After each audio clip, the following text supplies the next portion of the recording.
Assalamualaikum warahmatullahi wabarakatuh. Alhamdulillah, nahmaduhu wa nasta'inuhu wa nastaghfiruh.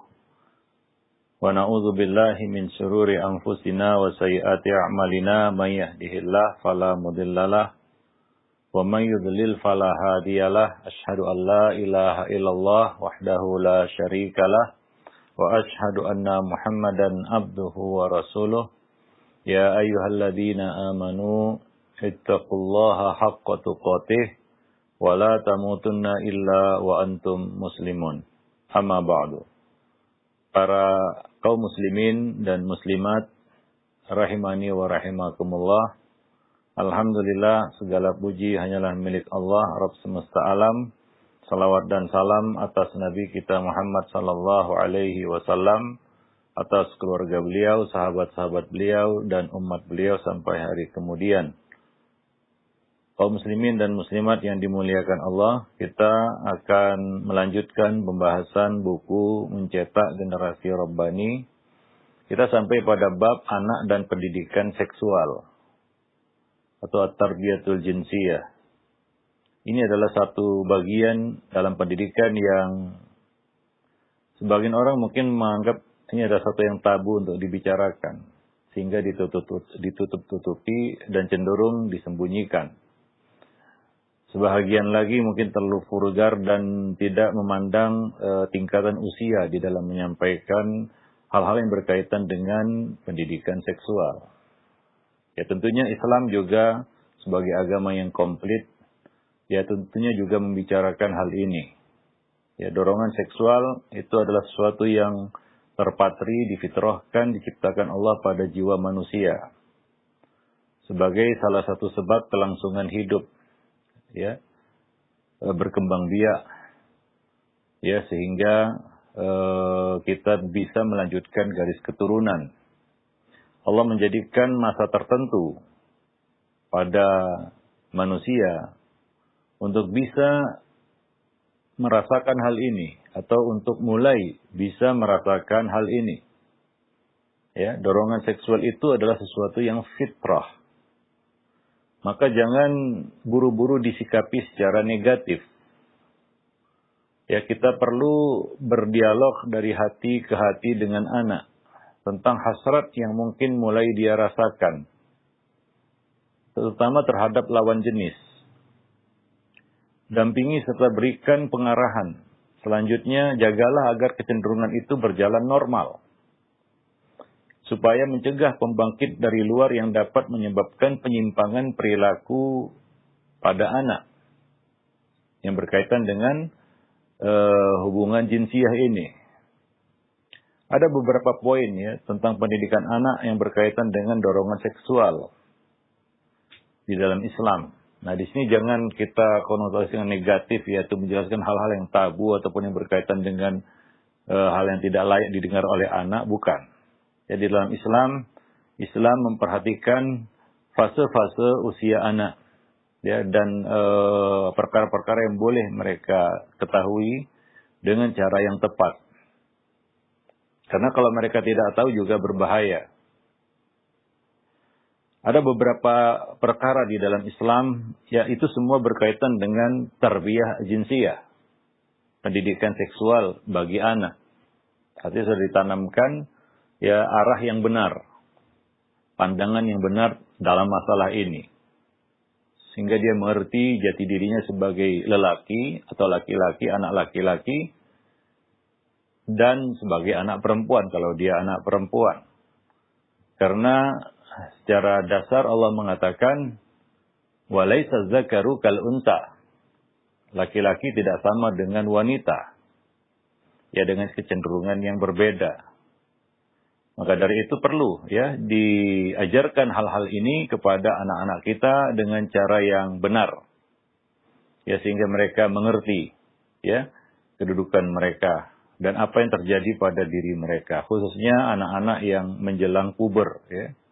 Menjelang balik, akan terjadi perubahan-perubahan pada diri mereka. Misalnya anak bertanya tentang mimpi basah, sesuatu yang mungkin pertama kali dia alami di dalam hidupnya, atau keluarnya darah haid bagi anak-anak wanita ataupun anak perempuan, ya mungkin itu adalah perkara pertama yang terjadi di dalam hidupnya.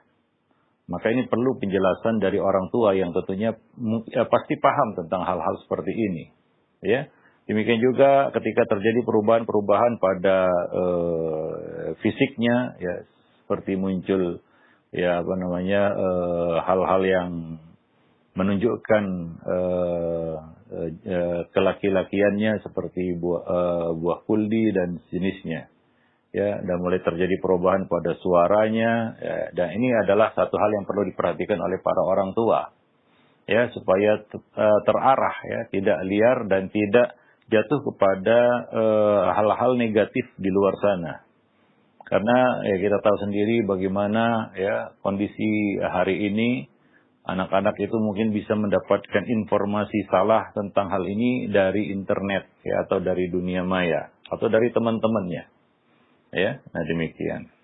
Yang pertama yang ada di dalam Islam dalam hal untuk memberikan satu pendidikan yang benar di dalam tarbiyatul jinsiyah adalah adab istizan. Ya, dimulai dari situ. Adab istizan. Ini terutama di dalam rumah. Ya, terutama di dalam rumah. Ya, karena ya tentunya sesuatu itu bisa yang dilihat dan yang didengar itu bisa mempengaruhi diri, pikiran, ya. Maka ya istizan ini disyariatkan li ajlil basar kata Nabi, ya. Ya, istizan itu disyariatkan, diwajibkan li ajlil basar untuk menjaga pandangan. Ya, maka ada adab istizan di dalam Islam, terutama kepada anak-anak mereka harus tahu hal ini. Karena kata orang dari mata turun ke hati, itu ungkapan pepatah, ya. Artinya apa yang dilihat itu mempengaruhi. Maka kita jauhkan anak-anak kita dari hal-hal yang tidak boleh mereka lihat. Ya, nah di sini kita dapat merasakan bahaya, ya, dari apa yang berseliweran di dunia maya, ya. Ya, ancaman narkolema, narkotika lewat mata, yaitu atau disebut juga sebagai pornografi yang ya tentunya kadang-kadang itu datang sendiri. Bukan anak kita yang mencari tapi disuguhkan ataupun dikirimkan kepada mereka. Itu salah satu hal yang sangat sulit untuk dikendalikan di dunia maya ini, ya. Nah, demikian. Baik itu di sosial media ataupun di website-website ataupun di laman-laman website yang ada. Ya kadang-kadang yang dibuka bagus, tapi muncul hal-hal yang kadang-kadang negatif. Nah demikian. Maka ya memang mata itu perlu dijaga. Nah Allah memerintahkan kita agar yaghuddu absar, menundukkan pandangan. Atau istilahnya ghaddul basar. Ya, dan menjaga kemaluan. Ya, wa yahfadzu furujahum, dan menjaga kemaluan mereka, yaitu menjaga hal-hal yang bisa mendorong kepada zina. Maka di dalam Al-Quran ungkapannya adalah wala taqrabuz zina, jangan mendekati, ya, seperti Adam dilarang untuk mendekati pohon, apalagi memetik buahnya dan memakannya. Ya, jadi larangan ini berkaitan dengan hal-hal yang bisa menyeret, ya, kepada zina. Nah demikian, yang mana sekarang ini tentunya di dunia maya hal-hal itu sangat banyak sekali. Nah itu yang kita sangat-sangat khawatirkan, termasuk satu perkara yang sangat-sangat kita khawatirkan terhadap anak-anak kita ketika berselancar di dunia maya. Orang tua tentunya tidak bisa mengontrol 24 jam. Ya. Nah memang ada program-program untuk kita katakan software-software, ya, untuk memblokir itu, ya. Dan pemerintah juga sudah memblokir itu. Tapi kadang-kadang seperti yang saya katakan, bahwa anak-anak itu kadang-kadang lebih pintar dari orang tuanya. Ya, dia bisa membuka blokir, dia bisa bahkan memecahkan password dan lain sebagainya. Ya, anak-anak remaja, anak-anak SMP, ya, ataupun ya di bawah itu. Ya, mereka lebih lihai bermain gadget, memainkan gadget itu, mengutak-ngatik gadget itu daripada orang tuanya. Maka ada adab istizan, itu harus dibiasakan dari kecil. Ini untuk ya kita melatih anak-anak itu bahwa jangan mengarahkan pandangan kepada hal-hal yang tidak dibolehkan. Ya. Nah, itulah fungsinya istizan untuk menjaga pandangan. Ya, di samping ya ada perintah untuk ghabdul basar kan begitu ya, untuk menundukkan pandangan ya. Nah, semuanya itu li ajlil basar, untuk menjaga pandangan mata kita supaya tidak melihat hal-hal yang tidak boleh dilihat dan tidak pantas untuk dilihat atau berbahaya bagi hati kita ketika kita melihatnya, bagi pikiran kita, bagi otak kita. Ya, nah demikian. Sebab gambaran-gambaran itu terekam dan terus muncul dalam pikiran, tidak bisa terhapus, ya. Nah demikian. Maka melatihnya adalah mulai dari menanamkan adab istizan dan kenalkan juga kepada anak, beritahu kepada anak bahwa istizan ini perlu mereka patuhi untuk menjaga pandangan, sehingga dari kecil mereka terbiasa menjaga pandangan, ya. Ya, tidak menyorotkan pandangan secara liar kemanapun mereka suka. Karena mereka sudah terbiasa dengan adab istizan ini. Ya, wallahu alam bisawab. Jadi ajarkan anak adab istizan, meminta izin. Ketika hendak masuk ke kamar orang tua, ke kamar saudara, apalagi rumah orang lain. Ya, kita mulai dari dalam rumah lah ya. Istizan yang berlaku di dalam rumah. Karena istizan ini bukan hanya ketika kita datang ke rumah orang lain saja. Ada adab-adab istizan di dalam rumah.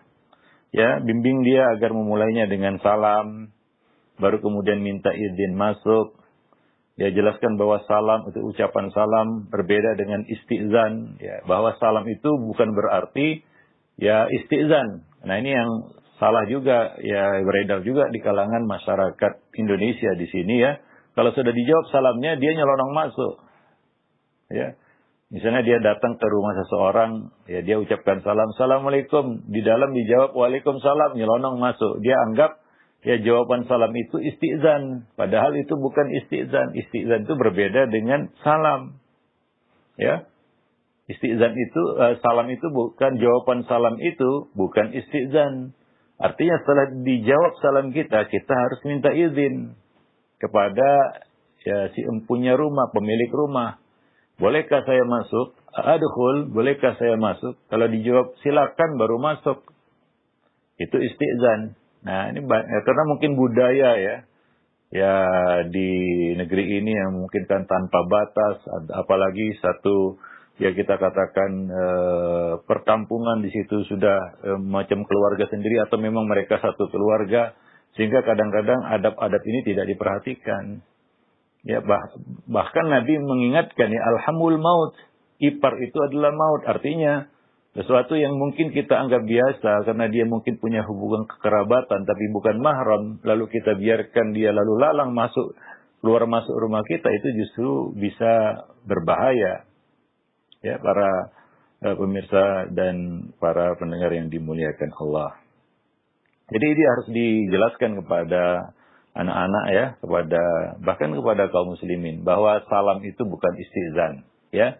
Nah, demikian. Bahkan ada yang lebih parah lagi, dia ucapkan salam nyelonong masuk.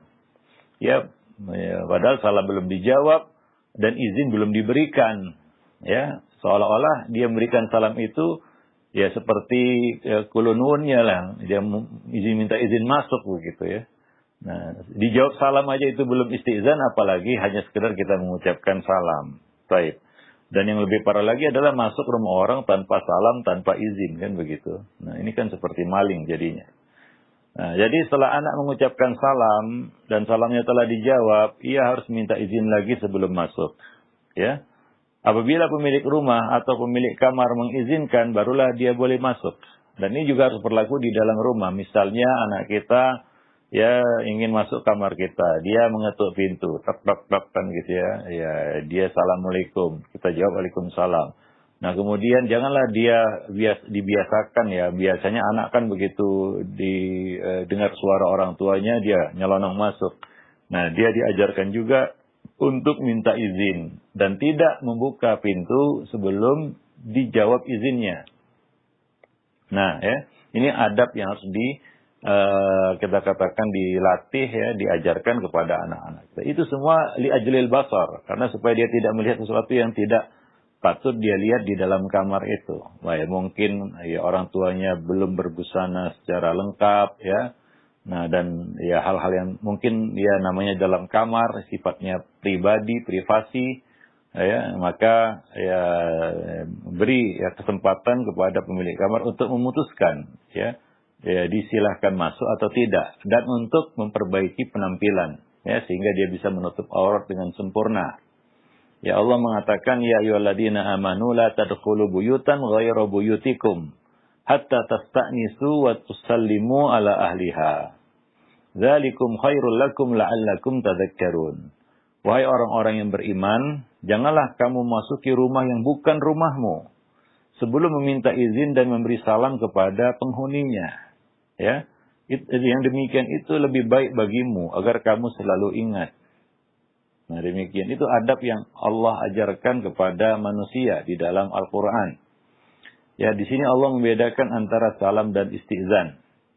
Ya, nah berkaitan dengan adab meminta izin ini, Islam membagi usia anak menjadi beberapa fase.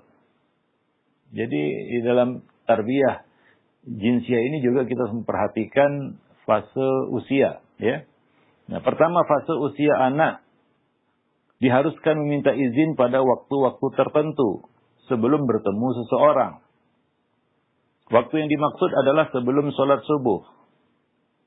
Ya, ketika kita melepaskan pakaian untuk ya istirahat, itu yang pertama, ya sebelum sholat subuh. Ya, waktu malam orang itu ya tidur malam ya mungkin ya dia melepas pakaiannya. Nah, kemudian ketika kita melepaskan pakaian pada waktu siang hari, yaitu waktu istirahat siang, qailulah. Nah, itu waktu yang kedua. Dan kemudian setelah menunaikan sholat isya, ya setelah menunaikan sholat isya itu dianjurkan pergi tidur.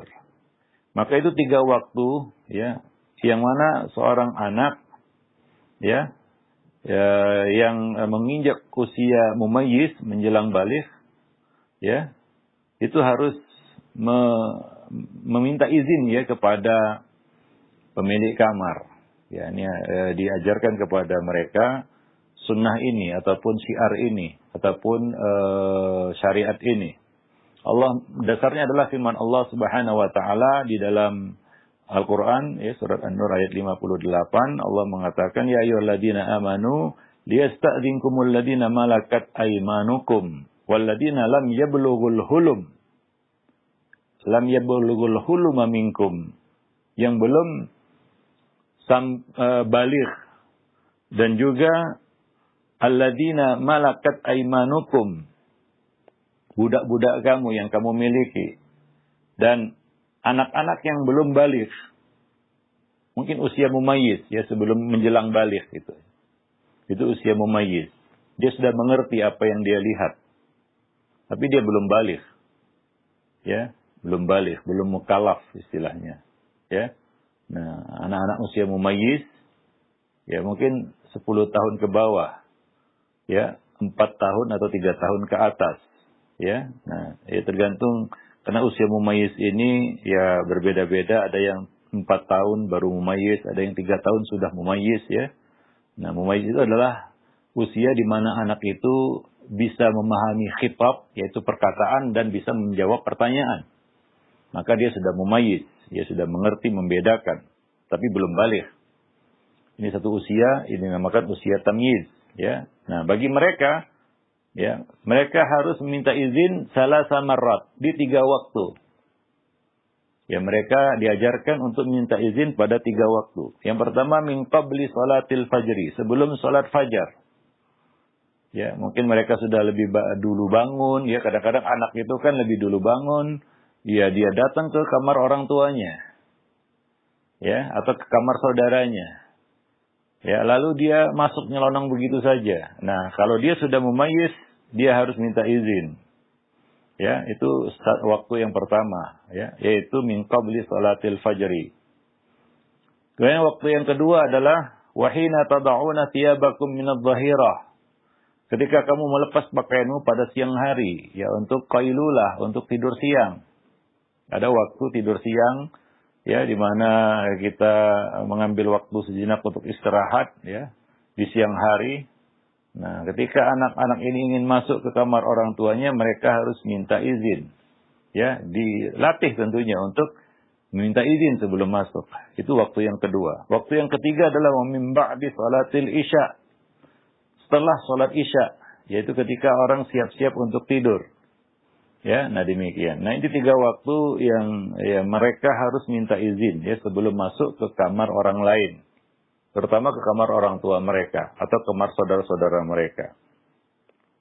Salasu auratin lakum. Laisa alaikum wa alaihim junahun ba'dahunna. Itulah 3 waktu ya untuk menjaga kehormatan dan aurat kamu. Dan tidak ada dosa atas kamu dan atas mereka di luar waktu itu. Ya, di luar waktu itu bagi anak-anak yang belum mumayyiz. Tawafuna alaikum. Ya. Nah, mereka adalah orang-orang yang berada di sekitar kamu. Ya.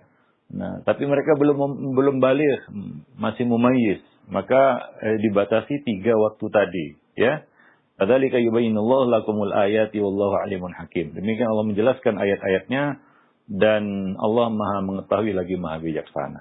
Jadi ini fase sebelum baligh, menjelang baligh, atau disebut juga fase mumayyiz. Nah, demikian. Ya, karena pada 3 waktu itu biasanya aurat sering terbuka. Maka anak di bawah umur ya dilarang masuk tanpa izin. Ya, sebelum dia minta izin kepada pemilik kamar. Wallahu a'lam bishawab. Yang kedua, fase usia ketika anak harus minta izin secara penuh, mutlak dalam segala situasi dan kondisi. Ya, tidak dibatasi hanya 3 waktu, tapi semua waktu. Mereka harus minta izin karena mereka sudah dewasa atau sudah baligh. Ya, nah demikian. Pada waktu ketika mereka ingin ya masuk ke kamar orang lain. Kalau mereka sudah baligh, maka mereka harus minta izin kapanpun. Ya, tidak hanya pada 3 waktu itu. Dasarnya adalah firman Allah Subhanahu wa taala dalam surat An-Nur ayat 59, lanjutan dari ayat sebelumnya. Allah Subhanahu wa taala mengatakan wa idza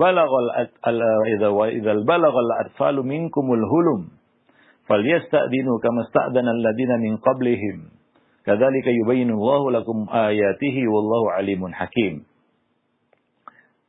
Dan apabila anak-anakmu telah mencapai usia dewasa, yaitu sudah hulum, sudah baligh, bagi anak laki-laki sudah mimpi basah, bagi anak perempuan sudah haid, keluar darah haid, ya, maka falyasta'dinu kama ista'dzana alladziina min qablihim.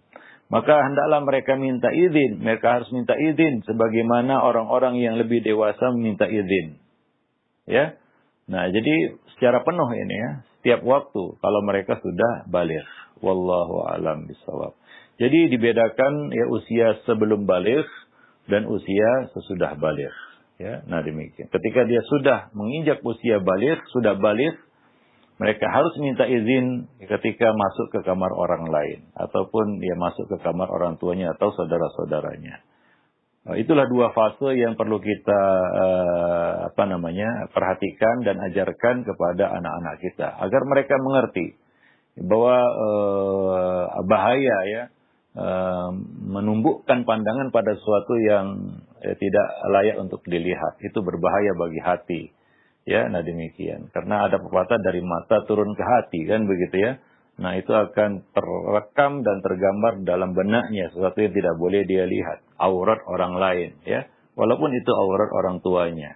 Ya, wallahu a'lam bishawab. Karena ada sebagian ya kita katakan keluarga lah kita katakan ya itu sudah menjadi tradisi saling memamerkan aurat satu sama lainnya.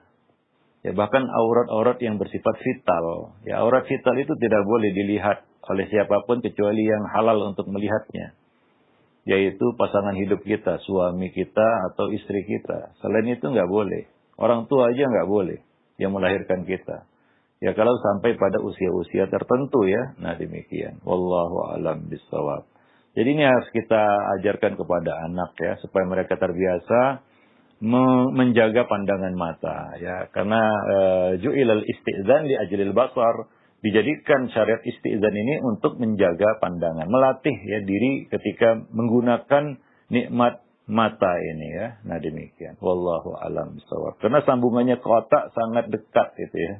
Artinya apa yang ditangkap oleh mata itu langsung terkirim ke otak dan itu terekam dan akan muncul ya setan yang akan memunculkannya kapan mereka inginkan ya, rekaman yang diambil oleh mata kita itu ya. Nah demikian. Dan tentunya ya kita mungkin sudah jelaskan sebelumnya bagaimana kerja otak manusia yang membuat pattern atau pola yang mana jika pola itu terus berulang-ulang maka akan semakin menguat di dalam otak kita dan dia bisa muncul.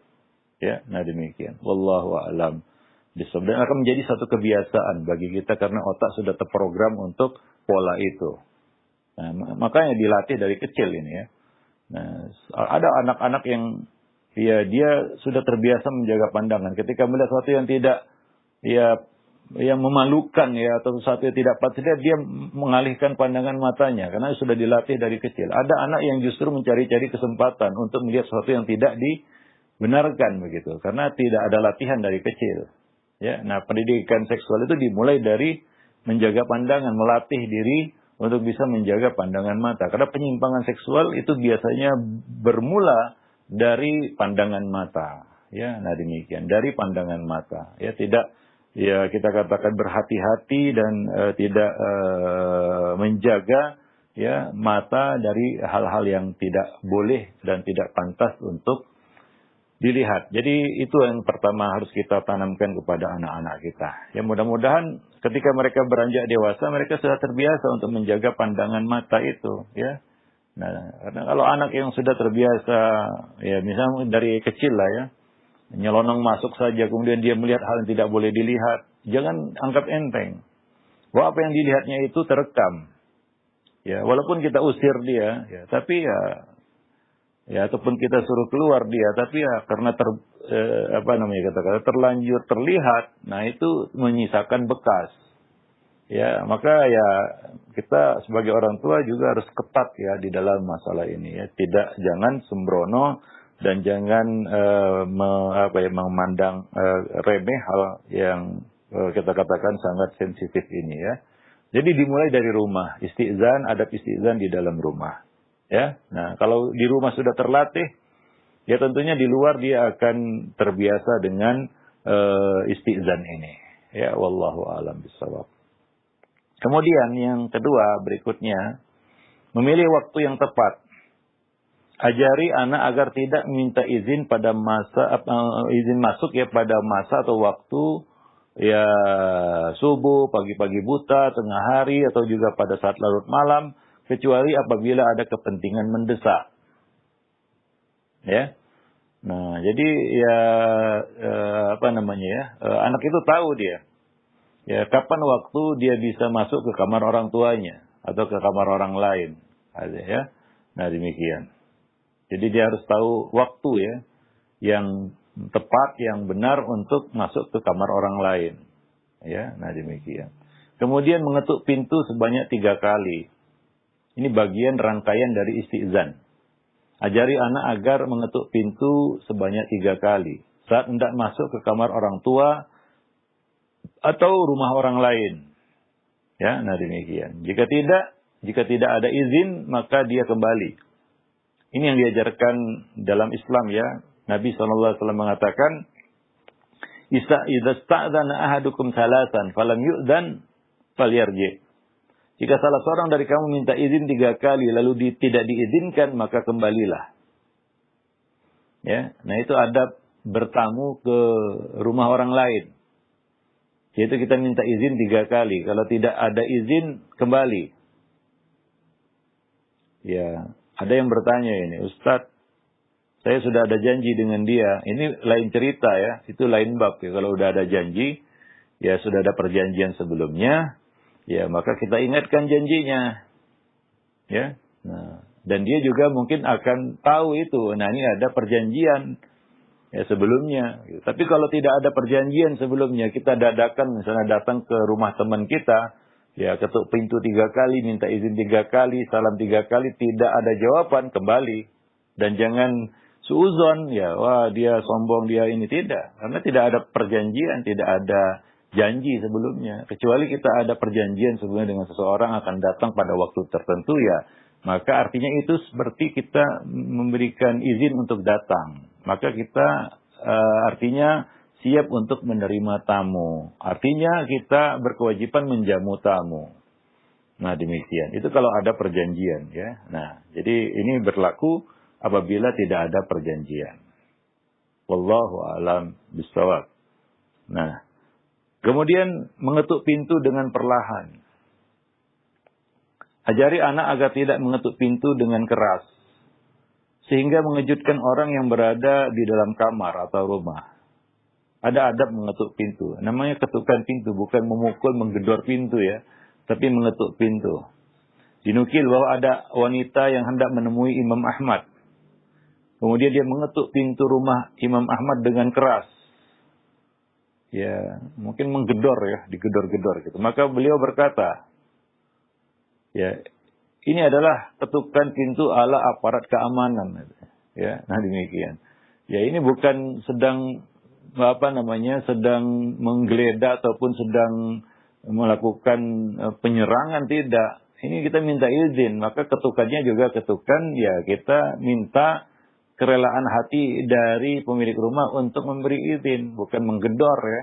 Ya, saya kira siapa saja pasti marah jika pintu rumahnya digedor-gedor begitu, ya. Nah, demikian.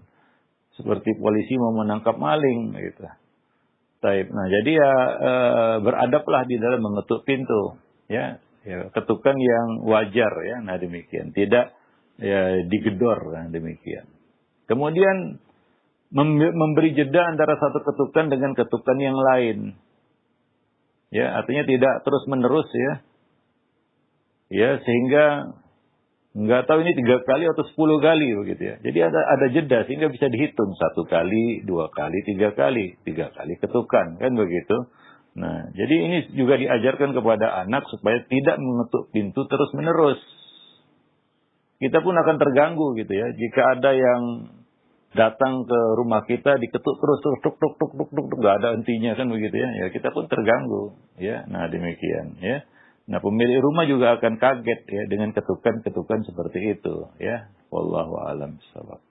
Kemudian berikutnya yang kelima, tidak menghadap pintu ketika mengetuk pintu, yaitu berada di sisi kiri atau kanan pintu, ya. Nah, jadi tidak tepat begitu dibuka kita melihat apa yang ada dalam rumah atau dalam kamar. Ya, maka ambil posisi ke kanan atau ke kiri begitu, ya. Nah, ini juga salah satu adab, ya, harus kita ajarkan kepada anak. Semuanya ini li ajlil basar, ya, untuk menjaga pandangan. Kenapa?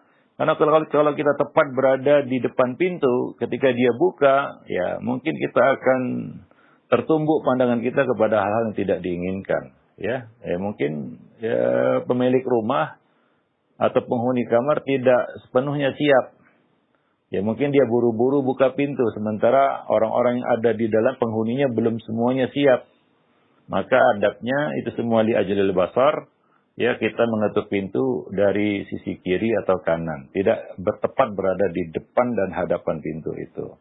Nah, ini termasuk sunnah Rasulullah sallallahu alaihi wasallam, ya. Nabi disebutkan, ya, kana Rasulullah idza ata baba qaumin lam yastaqbilil bab min tilqa'i wajhihi, walakin min ruknihil aiman awil aisar. Setiap kali mendatangi pintu satu kaum, Rasulullah SAW tidak menghadapkan wajah beliau ke arahnya. Itu tetap berada di depan pintu itu. Tapi beliau berdiri di sisi kanan atau di kiri pintu, lalu berucap, wa yaqul assalamualaikum. Assalamualaikum. Ya, nah demikian. Wa dzalika anna dur lam yakun 'alaiha yauma idzin sutur. Sebab waktu itu rumah-rumah belum dilengkapi tirai-tirai. Ya, tidak ada tirainya. Ya, untuk menjaga-jaga, ihtiyati, ya, untuk berjaga-jaga supaya, ya, itu untuk hati kita juga, untuk kemaslahatan kita juga, ya, supaya kita tidak melihat sesuatu yang tidak patut dan tidak pantas, yang tidak baik untuk dilihat. Wallahu a'lam bishawab. Kemudian mengucapkan salam sebelum minta izin masuk. Ya, jadi urutannya salam dulu kemudian minta izin masuk. Nabi mengatakan, la ta'dhanu liman lam yabda bis salam. Janganlah kalian mengizinkan masuk orang yang tidak memulainya dengan mengucapkan salam. Tidak mendahuluinya dengan mengucapkan salam. Nah, ini adab ya. Di dalam Islam kita diajarkan adab seperti itu. Ya. Jadi mulailah dengan salam, baru minta izin. Ya. Nah, kemudian memperkenalkan yang berikutnya, yang ketujuh, memperkenalkan identitas diri. Kalau pemilik rumah atau penghuni kamar bertanya siapa, maka dia harus menjelaskan identitasnya. Ya, tentunya bukan dengan jawaban yang samar ataupun yang tidak jelas. Misalnya tuan rumah bertanya siapa di luar, lalu kita jawab saya. Ya, saya ini kan semuanya saya ya kan begitu ya. Kalau ditanya siapa Anda, saya gitu ya. Itu tidak menjelaskan identitas. Ya, Nabi pernah didatangi Jabir, lalu ia mengetuk pintu rumah Nabi. Nabi bertanya, siapa di luar? Jabir menjawab, saya. Maka Nabi menanggapi saya seolah-olah beliau tidak suka jawaban tersebut. Karena jawaban saya itu tidak menunjukkan secara pasti identitas diri seseorang. Semuanya saya lah. Ya, nah demikian. Sebutkan saya Jabir misalnya. Saya Muhammad, saya Khalid. Ya, nama kita perkenalkan ya identitas diri kita. Sehingga orang yang ada di dalam rumah tahu siapa yang datang kan begitu ya. Supaya dia bisa mempersiapkan diri. Ya, wallahu a'lam bishawab. Ini adab yang perlu kita perhatikan dan kita untuk diri kita dan kita ajarkan kepada anak-anak kita. Kemudian berikutnya menundukkan pandangan ketika masuk. Ya, yaitu janganlah liar memandang ke sana kemari. Ya, nah ini harus diajarkan sejak kecil ya. Ada sebagian orang masuk ke rumah orang, matanya jelalatan ke sana kemari ya. Seluruh sudut ruangan dipandangi begitu ya, dipelototi. Ini suatu hal yang tidak baik ya. Maka kita ajarkan kepada anak-anak kita ya supaya menundukkan pandangan ketika masuk. Nabi mengatakan innama ju'ilal isti'dzan min ajlil basar. Ya, sungguh minta izin itu diberlakukan untuk menjaga pandangan. Maka kalau sudah diizinkan, ya jangan justru ya seolah-olah itu izin untuk memelototi semua yang ada di dalam rumah, kan begitu ya. Nah, wallahu a'lam bishawab. Kemudian kembali pulang jika tidak diizinkan ya, yaitu kita pulang ya ataupun berpaling dari rumah tersebut jika tidak ada izin dari dalam. Karena itu yang Allah ajarkan di dalam Al-Quran dalam surat An-Nur ayat 28, fa in lam tajidu fiha ahadan fala tadkhuluha hatta yu'dana lakum wa in qila lakum urji'u farji'u huwa azka lakum. Dan jika kamu tidak menemui seseorang pun di dalamnya, maka janganlah kamu masuk sebelum kamu mendapat izin. Dan apabila dikatakan kepadamu kembalilah, maka kembalilah. Ya. Itu lebih suci bagimu. Ya. Tadi kita katakan ini jika nggak ada janji sebelumnya ya. Kalau ada janji ingatkan, fulan kita sudah janji begitu ya. Karena kalau kita sudah berjanji dengan seseorang, orang itu sudah meluangkan waktu datang ke rumah kita karena ada appointment ya, ada janji. Ya, jangan kita lupa, itu namanya ya mengusir orang kan gitu ya. Nah, ini apabila tidak ada perjanjian. Nah, kalau ada perjanjian, maka ingatkan itu tuan rumah. Mungkin dia lupa, fulan kita ada janji ketemu hari ini ya di sini kan begitu ya. Nah, demikian. Mungkin dia lupa. Nah, tapi kalau nggak ada janji, dadakan begitu. Orang tuan rumah merasa tidak siap. Dia mengatakan, waduh fulan saya tidak bisa terima tamu. Ya mungkin lain waktu ya kembali. Ya mungkin kata-kata itu. Mungkin dia tidak mengatakan kembali kan gitu ya. Tapi dia mungkin minta uzur dengan mengatakan, saya tidak siap menerima tamu waktu sekarang atau hari ini ataupun saat ini ya. Mungkin kita tahulah itu ya.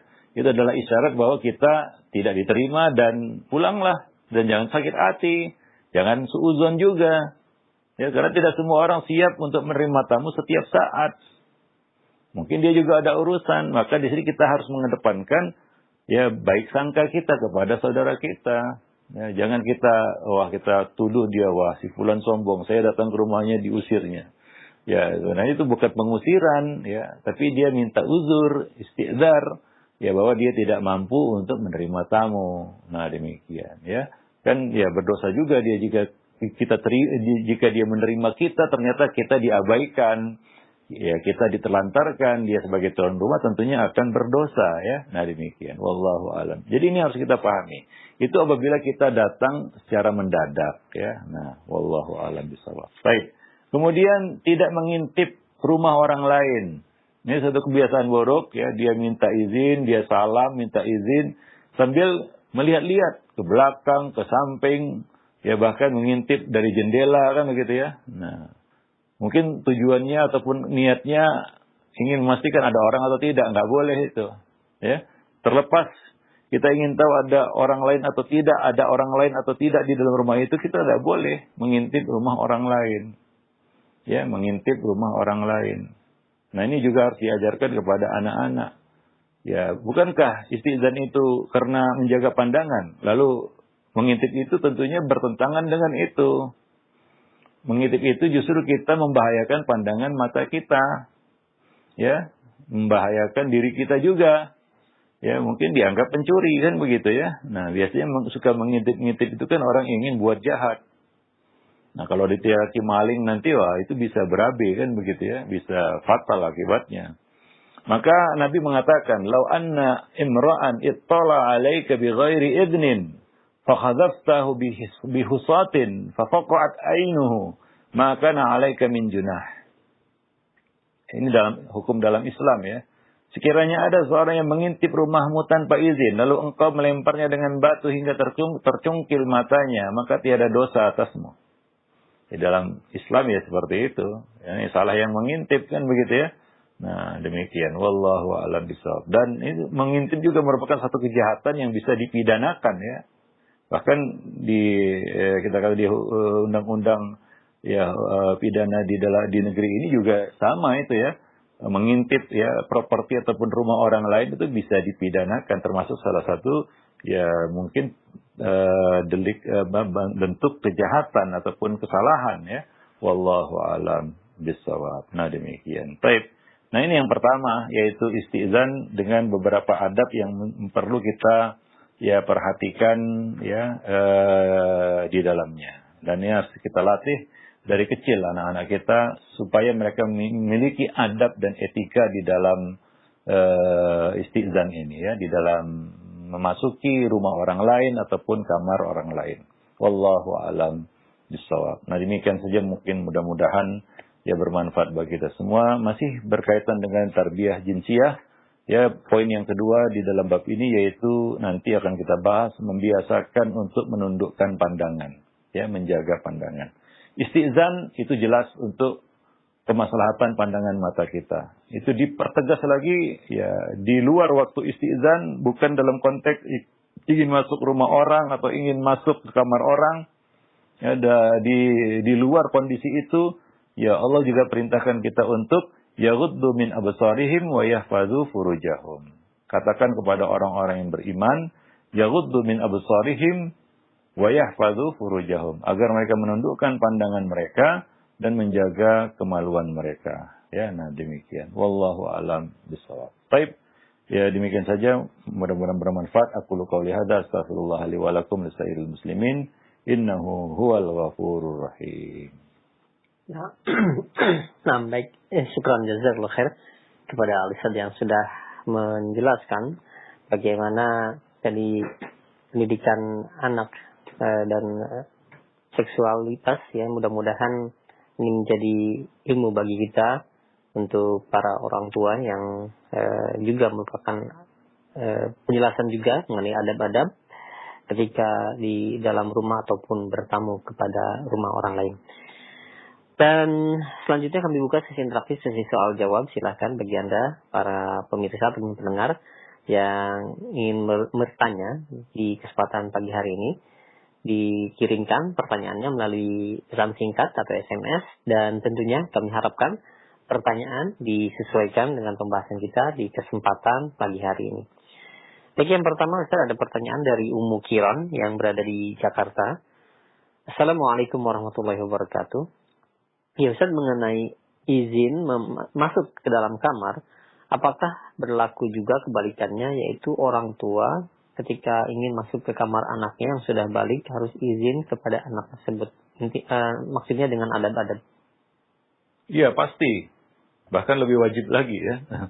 Orang tua, ya, Islam bagi anak-anak, ya, membagi hal ini terhadap anak-anak yang mumayyiz sebelum balik dan yang sudah balik. Nah, kalau sudah dewasa ya tentunya ya satu, ya orang tua juga harus menjaga pandangannya. Ya, kita yang dewasa ya tentunya ya lebih ditekankan untuk menjaga pandangan mata. Yang kedua, keteladanan. Ya, kalau orang tua nyelonong masuk saja, ya artinya itu yang akan kita katakan ditiru oleh anak-anak, ya. Nah, ya maka mereka juga akan masuk nyelonong begitu saja karena orang tua mereka menyontohkan seperti itu. Ya, jadi ada dua perkara di sini. Yang satu yang kewajiban para orang dewasa yang sudah balik, ya. Yang kedua, ya, ini adalah masalah keteladanan, ya, bahwa kita harus memberikan teladan ya kepada anak-anak kita dalam bab ini, ya. Nah, demikian. Wallahu a'lam bishawab. Iya, baik. Terima kasih banyak. Syukran jazakallahu atas jawabannya. Demikian. Dan selanjutnya ada pertanyaan. Biasa ketika seseorang ditanya nama, bolehkah menjawabnya dengan kunyah? Nah, apakah hal tersebut sesuai dengan adab? Ya, kunyah itu ada dua, ya. Ada kunyah yang dikenal, ya, ada kunyah yang tidak dikenal. Ada orang yang dikenal dengan kunyahnya. Ya. Seperti ya sahabat Abu Bakar As-Siddiq, ya. Mungkin kalau disebutkan namanya menjadi satu yang mubham, ya. Nah, menjadi mubham. Abdullah misalnya menjadi nama bagi Abu Bakar As-Siddiq. Kalau disebutkan ya Abdullah berkata Nabi SAW. Ini siapa Abdullah? Padahal Abu Bakar. Maka kita memperkenalkan diri dengan sesuatu yang dikenal, yang kita dikenal dengan sebutan itu. Ya, bahkan kalau kita dikenal ya dengan julukan, ya, maka kita memperkenalkan diri dengan julukan itu. Ya, karena setiap orang itu berbeda-beda dengan apa dia dikenal, ya. Ada yang dikenal dengan namanya, ada yang dikenal dengan kunyahnya, ya, ada yang dikenal dengan pekerjaannya, ya, ada yang dikenal dengan ya mungkin sifat-sifat tertentu pada dirinya, ya, atau julukannya atau gelarnya. Nah, demikian. Wallahu a'lam bishawab. Yang mana apabila disebutkan selain itu orang justru jadi nggak mengenalnya. Nah, ini tujuannya adalah untuk memperkenalkan diri, ya. Tentunya kita tahu, ya, ketika orang itu bertanya, kalau kita sebut ini dia akan mengenalnya, begitu ya. Nah, demikian. Wallahu a'lam bishawab. Ya. Iya, baik. Terima kasih banyak atas jawaban Al-Ustaz. Jazakallahu khair. Dan selanjutnya ada pertanyaan. Ustaz, bagaimana cara memberitahukan mengenai bahaya menonton konten yang tidak bagus atau vulgar kepada anak, terutama kepada anak yang sudah balik? Selain dari sisi agama, penjelasannya atau selain dari keterangan dalil, agar mereka paham akan bahaya rusaknya bagi kehidupan mereka. Ya, ini satu yang sangat berat ya hari ini. Mungkin pertama kita harus banyak-banyak berdoa kepada Allah agar menjaga anak-anak kita. Karena tentunya orang tua nggak bisa menjaga terus berada di samping anaknya 24 jam bersama gadget ataupun kita katakan handphonenya ataupun ya laptopnya. Ya, kita tidak bisa seperti itu.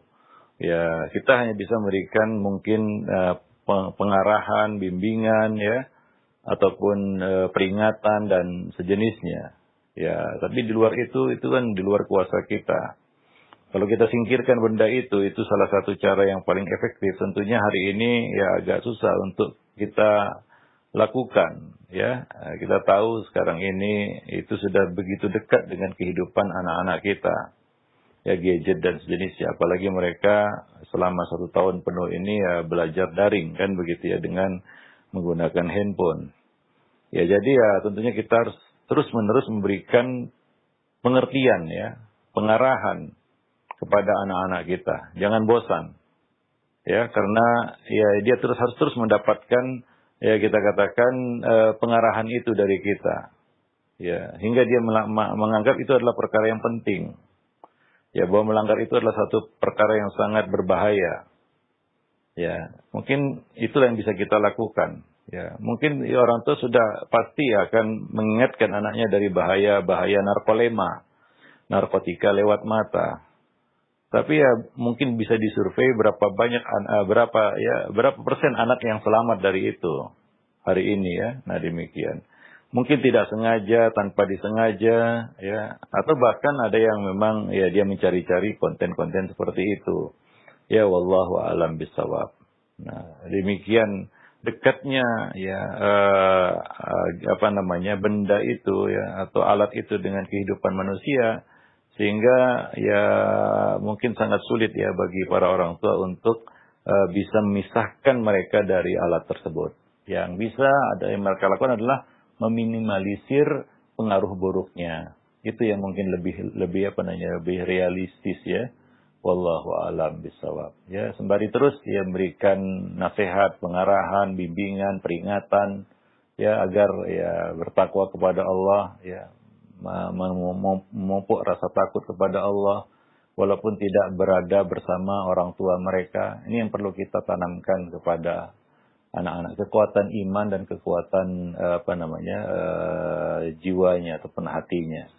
Ya, sehingga dia bisa istiqomah ya di dalam bab menjaga pandangan mata, terutama di dunia maya ataupun di internet. Wallahu a'lam bishawab. Nah, tadi saya sebutkan ada beberapa cara ya, seperti memblokir ya konten-konten yang tidak yang berbahaya ya, atau mengandung konten-konten pornografi dan jenisnya. Ya, cuma ya kadang-kadang ya yang dianggap ya tidak konten pornografi aja ya dalam penilaian kita itu sudah pornografi. Itu susahnya ya. Nah, itu kita lihat juga beberapa software ini memblokir konten-konten pornografi. Tapi ternyata yang lolos itu juga menurut kriteria kita itu juga masuk dalam kategori pornografi yang nggak layak untuk dilihat oleh anak. Itulah susahnya ya kita katakan untuk memproteksi anak-anak kita dari pengaruh-pengaruh buruk yang muncul dari dunia maya. Tentunya itu harus dibangun dari kecil ya. Takutnya dia kepada Allah, takwanya kepada itu harus dibangun dari kecil, muraqabah, sehingga ya itu akan kita tuai hasilnya ketika dia sudah dewasa. Ya, dia bisa lebih bertanggung jawab terhadap benda yang dipegangnya itu. Ya maka ya kita ya anjurkan kepada para orang tua untuk tidak memberikan alat itu kepada anak yang belum baligh dan bahkan belum rusyid ya, belum bisa menghandle benda itu. Karena itu tanggung jawab orang tua, penuh tanggung jawab orang tua. Kalau dia sudah dewasa ya sudah ya mungkin pasti sudah baligh, bahkan sudah sampai usia rusyid, bisa mengelola ya hidup mereka sendiri ataupun diri mereka sendiri dan mereka bertanggung jawab penuh atas diri mereka. Ya mungkin ya hal ini lebih ringan ya daripada ya anak-anak tadi yang mutlak itu tanggung jawab orang tua, berat ya, karena apapun yang terjadi pada gadget itu menjadi tanggung jawab orang tua, bukan si anak, karena si anak belum mukallaf. Beda kalau anaknya sudah mukallaf ya, mungkin dia tinggal mengarahkan, yaitu hidayah di tangan Allah Subhanahu wa taala.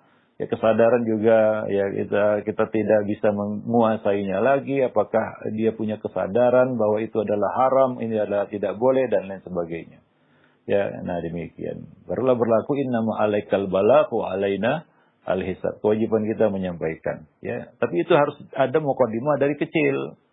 Karena kalau tidak diasah dari kecil, kemudian setelah besar kita katakan saya cuma menyampaikan, ya itu juga nggak tepat ya. Nah demikian, karena tidak ada asas yang dibangun dari kecil.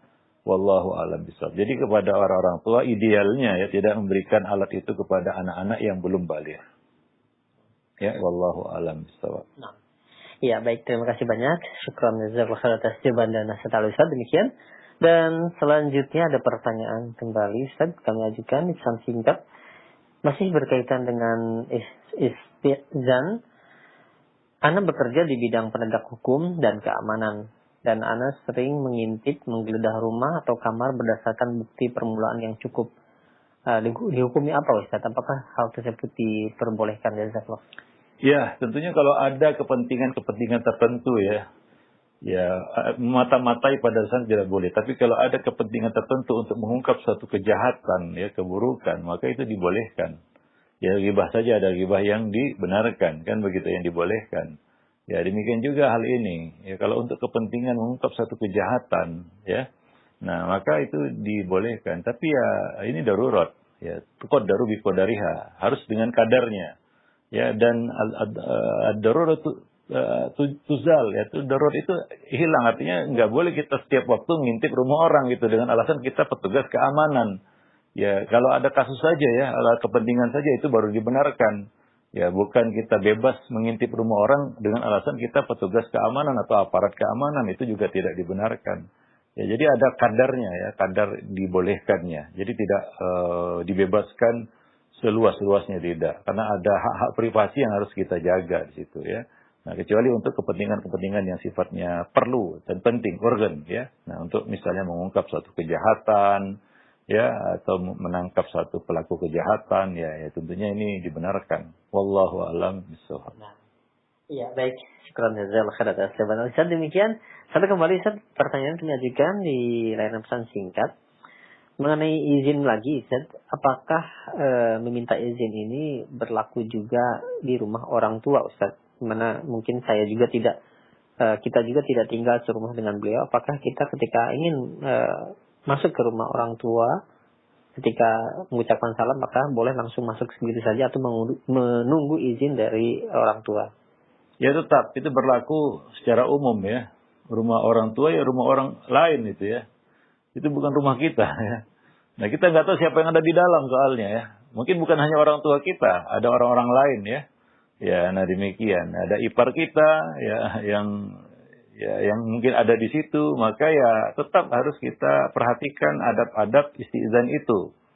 Ya, selama itu bukan rumah kita, maka lakukan ya adab-adab istizan, etika istizan yang diajarkan Nabi Sallallahu Alaihi Wasallam ya.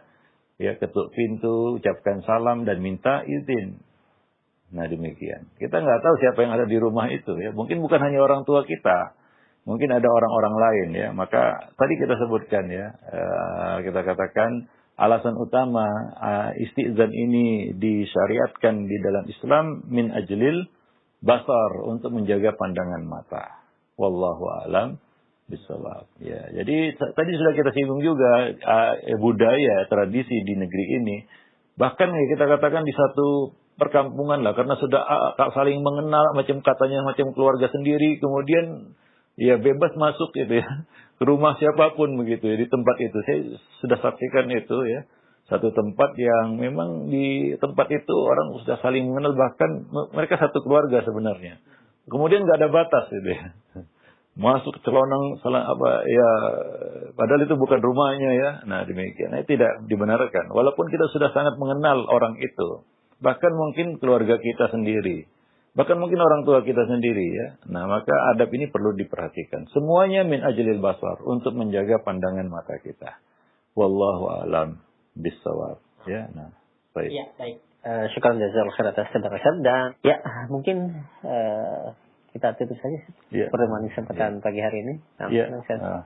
Baik ya, kita ulangi kembali tadi ya tentang masalah tarbiyah jinsiah ini. Pentingnya kita mengajarkan dan tidak telat ya, tidak terlambat di dalam menanamkan dan memberikan kita katakan pendidikan atau bimbingan di dalam masalah ini ya.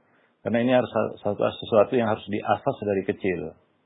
Ya, karena kita lihat penyimpangan perilaku seksual pada anak ketika dia dewasa itu karena lemahnya tarbiyah jinsiah ataupun bimbingan yang diberikan kepada mereka waktu kecil. Nah, kita lihat banyak kasus-kasusnya seperti itu ya, penyimpangan seksual yang terjadi pada anak ya, kecenderungan yang negatif itu karena ya tidak diberikan ya bimbingan ya dari kecil ya. Wallahu a'lam bishawab. Dan nanti akan kita banyak ulas ya tentang ya pengaruh lingkungan ya, dan orang tua tidak boleh kita katakan sepele ataupun tidak boleh menganggap remeh pengaruh-pengaruh yang didapat anak dari lingkungan. Dia tidak boleh menutup mata ya, karena ada hal-hal yang kadang-kadang kita temui pada anak itu suatu yang ya kita katakan sangat ya kita katakan tidak layak ya untuk dia lakukan. Ya, nanti akan kita ya bahas pada kesempatan-kesempatan yang berikutnya insyaallah. Ya, baik. Subhanakallah bihamdik asyhadu an la ilaha illa anta astaghfiruka wa atubu ilaik. Assalamualaikum warahmatullahi wabarakatuh.